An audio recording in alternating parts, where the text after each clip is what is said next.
You see, the thing that came to cure the world was light. Light is what came to cure the world.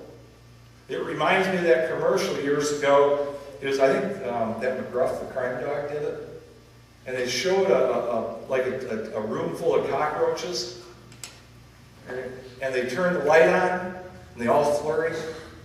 It was a campaign to stop crime in the city, and it was like put lights up in your backyard and in your alleys. That drives out crime. Well, that's what the light of the Lord does in the world. It exposes that which is hidden. It exposes that which is at odds with Jesus' purpose. And it is the cure. The light is the cure for what ails us. The light is the cure for what ails us in our family.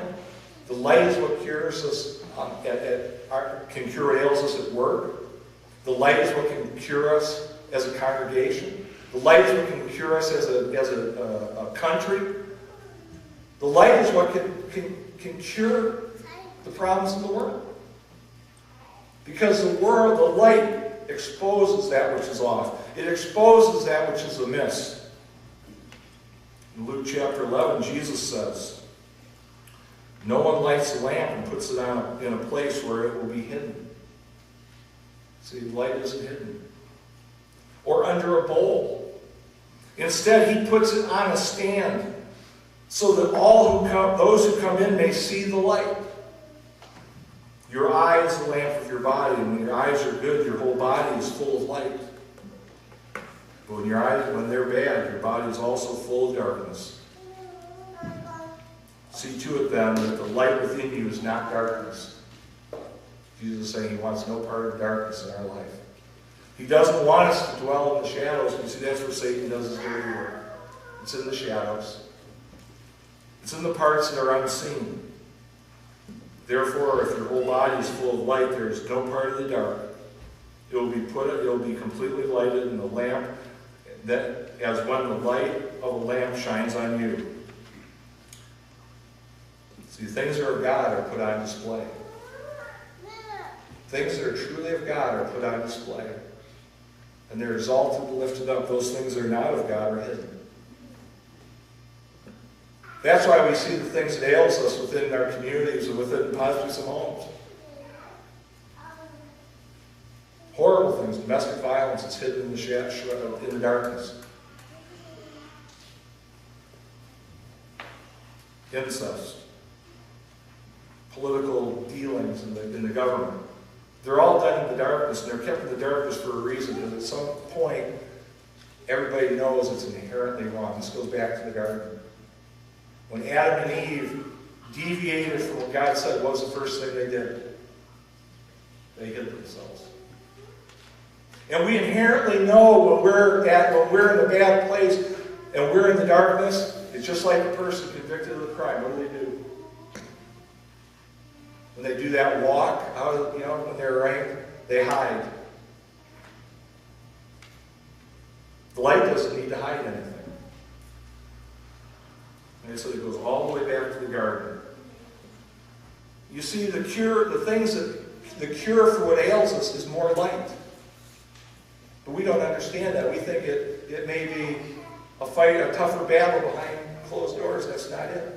That's why the whole point of Matthew 18, which the brethren always held so dear, all that is putting more light on the subject. If a brother and sister is in sin, you go to them. If they don't heed it, you bring somebody else. You put more light on it.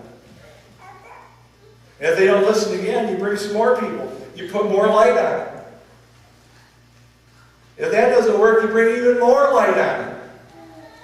The cure for what ails us is more light. Always has been and always will be. As I said, it's the light that cures what ails us. We can't cure ourselves. We need somebody beyond us, above us, who has what we need. It's much like a wound that's kept and doesn't allow the air to get to her light. It won't heal. back to John chapter 3, verse 16 through 21. We hear Jesus again talking about the light and the necessity of light and how important the light is. And we're all familiar with the text, "For God so loved the world that he gave his one and only Son. Whoever believes in him shall not perish but have eternal life."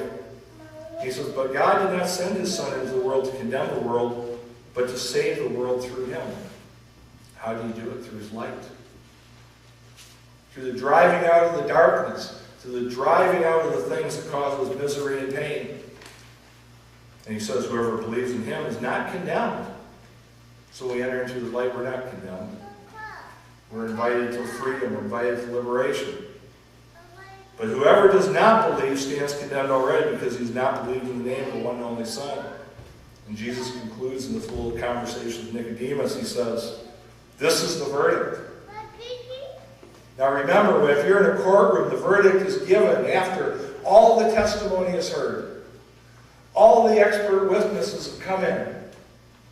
The jury or the judge or however the proceeding is comes back and they say, do you have a verdict?